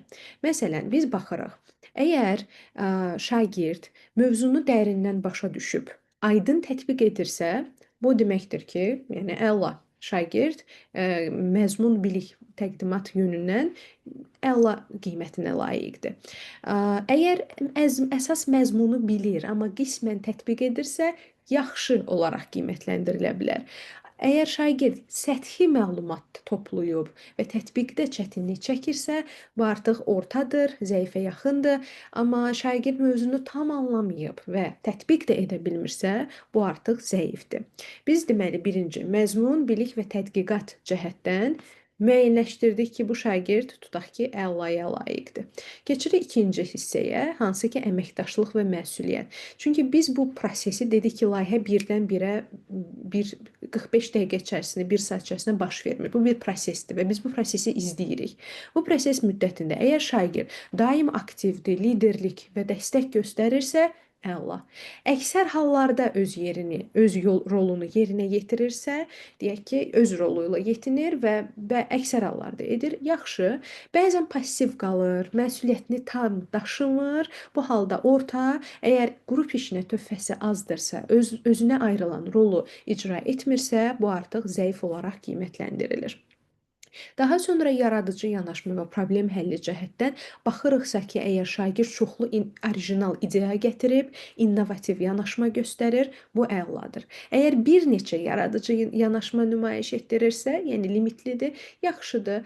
Məhdud yaradıcılıq göstərir, əsasən hazır ideyadan istifadə edir. Məsələn, internetdən götürüb onu təqdim edir sadəcə. Özünün bir yaratdığı bir şey yoxdur. Bu orta olaraq qiymətləndirilə bilər. Zəif isə yaradıcı yanaşma nümayiş etdirmir. Heç bir yenilikçi fikri, bir ideyası yoxdur. Bu kimi qiymətləndirilə bilər və axırda kommunikasiya cəhətdən əgər təqdimatı çox aydın, təsirli və peşəkardırsa, əla. Əksər hallarda aydın danışır, mesajı çatdırır. Yəni əksər, tamamilə yox, amma əksər bu yaxşıdır. Təqdimatda çaşqınlıq yaradır, bəzən qeyri-aydınlıq var. Bu orta olaraq qiymətləndirilə bilər, amma fikrini ifadə etməkdə çətinlik çəkirsə, bu onu göstərir ki, əsasən o mövzuya hazırlıqlı deyil. Bu da zəif olaraq qiymətləndirilir. Bu əlbəttə ki, əla, yaxşı, orta, zəif dəyişə bilər. Kimisi bunu 5, 4, 3, 2 kimi qiymətləndirə bilər, kimisi bunu başqa bir ölçülərlə, ölçü vahidləri ilə. Amma bunların hamısı, məsələn, birinə əla, yaxşı, deyək, yaxşıdırsa, artıq ortalama bir biz qiymət götürüb o şagirdi qiymətləndirə bilərik və yaxud biz artıq bilirsiniz, yeni müasir təhsildə qiymətdən çox şagirdə verdiyimiz rəy, feedback önəmlidir, geri dönüş önəmlidir. Əslində elə şagirdə bu 4 istiqamətdə də öz fikrimizi, öz geri dönüşümüzü versək, bu şagirdin inkişafına daha çox dəstək və töhfə qatar. Və şagird bilər ki, məhz bu buradaydı onun çatışmayan tərəfi. Burada güclüdür, amma burada boşluğu var. Bu şəkildə biz onları qiymətləndirə bilərik. Qiymətləndirmə ilə bağlı hər hansısa bir sual varmı? Siz dediyinizdə bir şey əlavə eləmək istəyərdim. Bəli, mən də razıyam ki, hər nə qədər belə deyək, o formal qiymətləndirmədə o verilən qiymətlər önəmli olsa da, geri dönüş qiymətlər daha vacibdir. Çünki yəni şagird ən azından zəif və güclü tərəflərini görə bilir və onun haqqında məlumatlandırılır. Bir şey daha var, siz də qeyd elədiniz əslində, proses və product assessment dediyimiz o. Bəzən müəllimlərimiz sadəcə belə deyək, nəticəyə fokuslanaraq, onu belə əsas şey götürərək qiymətləndirirlər. Bu da böyük bir yanlışlardan biridir, hansı ki, qaçınılmalıdır və prosesə də dəyərləndirmə olunmalıdır. Çünki şagird əgər siz dediyiniz kimi o prosesdə yer almayıbsa və ümumiyyətlə aktiv iştirak eləməyibsə, təbii ki, bu yəni o digər sinif yoldaşlarına qarşı haqsızlıq olardı. Yəni məsəl üçün həmin şagird deyək yüksək nəticə göstərdi, amma prosesdə heç də o qədər ürək açıcı deyildi. Yəni onu da nəzərə alaraq geri bildirim və qiymətləndirmə olsa daha məqsədə uyğun olar deyə düşünürəm. Məncə də geri bildirim və individual şəkildə hər bir şagird öz güclü və zəif tərəflərini bilməlidir. Çox sağ olun bölüşdüyünüzə görə. Vaxtınızı çox almadan son bir şeyə gəlin, topluca baxaq. Belə bir layihə baş verilib. İstəyirəm ki, hər kəs individual özü oxusun və öz fikirlərinizi bölüşün. Sizcə bu layihə hansı səviyyədədir? Yəni bu product, final məhsul və siz bunu necə aparardınız qiymətləndirməsini? nə qiyməti verərdi? Sizcə necədir?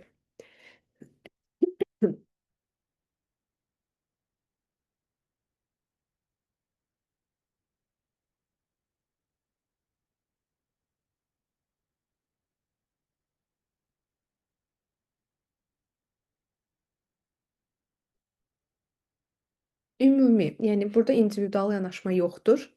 Ümumi bir qrupa necə Burada yanaşardınız ki? yaşıl məktəbdən söhbət gedir. Yəni ki, ətrafda gördüyümüz plastik, məsələn, su butulkaları var. Hər hansı bir istifadə olunub atılmış kağız vərəqləri var. Yəni biz bunu necə dəyərləndirə bilərik? Şagird bunu necə dəyərləndirə bilər? Təbii ki, şagird bunu plastik qablardan, məsəl üçün, əmək təlim dərslərində əvvəllər eləyirdilər, indi texnologiya dərslərində gül qablardan istifadə edirlər. Müəyyən bir, yəni başqa bir şeyə çevrilir də, yəni başqa bir əşyaya çevrilir. Kağızlar, Bəli, artıq yəni düzdür bəli, və onu kağızlardan başqa bir şeylər istifadə olunur. Ona görə yəni mənə elə gəlir ki, orada da artıq şagird tətbiqə keçməlidir layihə əsasında. Burada artıq şagird edib, uşaqlar tullantıları çeşidləmək üçün qutular yerləşdiriblər, plastik istifadəsini azaltmaq üçün maarifləndirici kampaniya keçirdirlər və nəticədə plakatlar, təqdimat slaydları, qısa video hazırlayıblar və məktəb yığıncağında təqdim edirlər. Sizcə bu necə bir Məncə bu çox əla olardı müəllim. Bəli, əla olardı. Mən çünki şagird özü hazırlayıb, özü eləyibsə, Bəli, təqdim özü eləyibsə, edib. yəni bu çox əladır. Hı hı. Bir fikir Yes. bildirmək istəyirəm. Əgər ümumi götürsək, planla, icra et, tətbiq et, nəzarət et planı ilə getsək, onda belə baxarıq ki, bunlar hamısı edilibdir. Sadəcə bunlara artıq nəzarət edəndən sonra biz baxa bilərik ki, bunlar hansı səviyyədədir, biz düşündüyümüz səviyyədədirmi? Demək olar ki, iş bitibdir və onu daha yüksək pilləyə daşımaq üçün yeni tədbirlər planı hazırlaya bilərik. Aha, aha. Okay. Biz bu mövzunun çox bənzərini universitetdə eləmişdik. Amma Aha. sorğunu anonim şəkildə götürmüşdük. Sonra onların faizlərini çıxartmışdıq. Ki, neçə faiz qadın, neçə faiz kişi oy verib. Sonra kim hansı fikri daha üstün tutub. Orada suallar hazırlamışdıq əlbəttə ki. Biz bunu bir semestr müəllimlərlə etmişdik. Bir semestr yolda etmişdik. Sanki jurnalist kimi. Və eyni zamanda bu etdiyimiz bütün nəticələri də plakatda hazırlamışdıq və orada həm şəkillər, əllə çəkilmiş şəkillər, əllə yazılmış yazılar və onu biz biraz layihələşdirmişdik və ona qrup adı da qoymuşduq. Əla, Məncə çox maraqlı idi. əla. Bəli. Amma düşünürəm ki, universitetin əksər sahəsində Mhm. tətbiq etmirlər. Dərslər çox quru keçir universitetdə. Düzdür. Bir şey də mən paylaşmaq Bəli. istəyərdim. Əslində plan olaraq və əgər bu icra olunubsa çox gözəl fikirdir və əla olaraq qiymətləndirilərdi. Mənim belə deyək, Düzdür. görüşümə görə. Amma dediyimiz kimi o qiymətləndirmə meyarlarına tabe olmalıdır ki, nə qədər müvəffəq olublar. Yəni Düzdür. sadəcə kağız üzərində deyil, həm də praktiki cəhətdən qiymətləndirilməsi vacibdir və Evet. geri dönüşün verilməsi. Doğrudur. Həmin bayaq danışdığımız tarixi abidələr haqqında layihəni hazırladılar. Oxuyaq o layihəni və sizcə bir müəllim olaraq bu layihəyə necə bir qiymət verərdiniz? Layihə nə qədər uğurlu alınıb?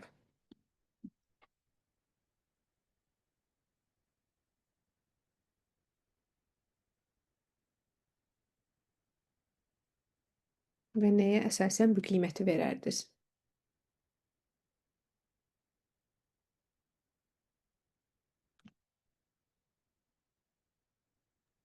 Məncə zəifdir. Sadəcə məlumat toplayıblar.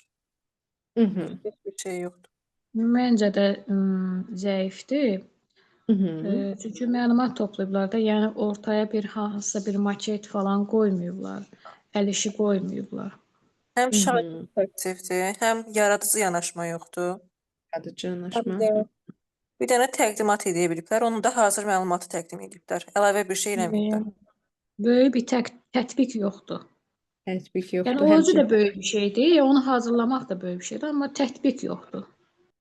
Mhm. Həm də passiv şagirdlər olub, kənarda qalan şagirdlər olub. Bəli, bəli, doğrudur. Bəs bunda həmin o ingilis dili mövzusu.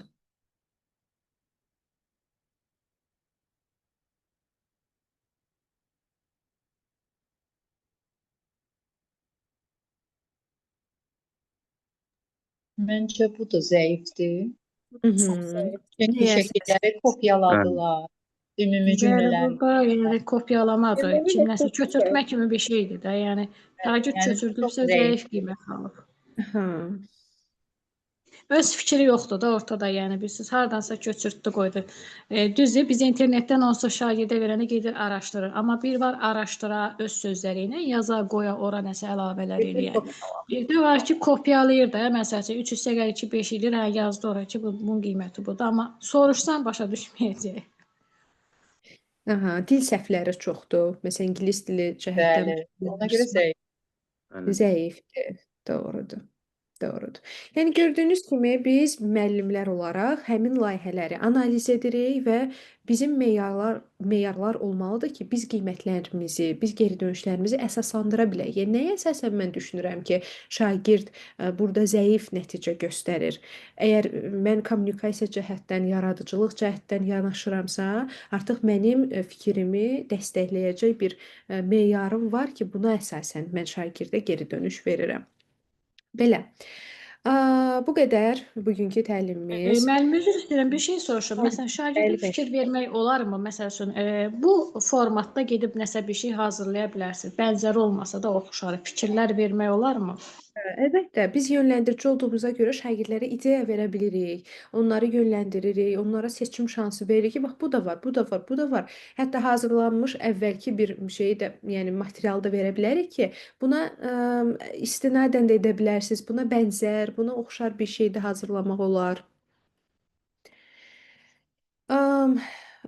Təlimimiz bu qədər. Sara Əgər müəllimə kimisə sizə təşəkkür edirəm. Çox sağ olun. Çox gözəl təlim keçdi. Həqiqətən mənə çox yaxşı təsir bağışladı. Amma bir xahişim var ki, bunu Əlbəttə. ya mənim nə deyim, e-mailimə atın, ya da qrupa Əlbəttə. atın. Bəli. Əlbəttə ataram. Hə, atın. Çox xoşuma gəldi. Diqqət, əməyinizi halal eləyin. Çox sağ olun. Əlbəttə xoşdur. Siz geri dönüşünüz üçün çox sağ olun. Sağ olun. Mənə də xoş oldu. Həqiqətən də fərqli müəllimlərlə fikir mübadiləsi aparmaq, sizin də düşüncələrinizi eşitmək. Mənimlə əlaqə saxlamaq istəsəz, Sara İsrafilova Instagramda daha aktivəm. Orada da təhsil yönümlü kontentlər paylaşıram. Müəllimlər üçün faydalı resurslar bölüşürəm. E-mailim də burdadır və mən bu slaydı da sizə göndərəcəm. İnşallah əlaqə saxlayacaq sizinlə. İnşallah. Sağ olun. Sağ olun. Kiminsə nəsə Sağ sualı varsa qala bilər. Əlşah müəlliməm Şamaxıdan. Elşən müəllim, məmnun oldum. Əlşah. Əlşah, məmnun oldum. Sağ olun. Sağ olun. Oldu. Sağ olun Sara xanım. Çox sağ olun bir daha. Xoşdur. Minnətdarım. Siz sağ olun. Bilmirəm Sağ orada olun, saat Sara. neçədir, amma gecəniz xeyrə qalsın burada. Çox Sağ sağ olun. olun Sara xanım. Çox sağ olun. Çox təşəkkür edirik belə gözəl təlimə görə. Allah razı olsun. Yenə Mən də görüşərik. təşəkkür edirəm. Çox sağ olun müəllim. Siz sağ olun. Təşəkkür edirəm İradə xanım, Xatın müəllimə, Xatın xanım, Həmidə xanım. Çox sağ Sağ olun. olun. İnşallah Həmçinin görüşərik yenə. görüşərik hələlik. Özünüzdən müğayət olun. Sağ Çatda olun. yazılar. Sara Sağ olun. xanım, qəbul etdiyinizə görə, belə gözəl təlim keçdiyinizə görə sizə minnətdaram. Xoşdur, Düşünürəm ki, xoşdur. burada iştirak edən hər kəs son dərəcə, son zərrəsinə qədər bu mövzuda məlumatlandı. Məncə belə təlimlər olsa çox gözəl olar. Yəni biz də öyrənərik sizlərlə. Belə təlimlər çox olsa daha yaxşı olar. Təşəkkür edirəm. Siz sağ olun diqqətiniz üçün. Çox sağ olun. Yenidən görüşmək ümidi ilə. Əgər nəsə bir sualınız yaranarsa yenidən mənimlə əlaqə saxlayırsınız. Video qeydi də sizin Instagram hesabınızı da qrupda paylaşacağam. İzləyə bilərsiniz. Oldu. Təşəkkür edirəm. Hələlik.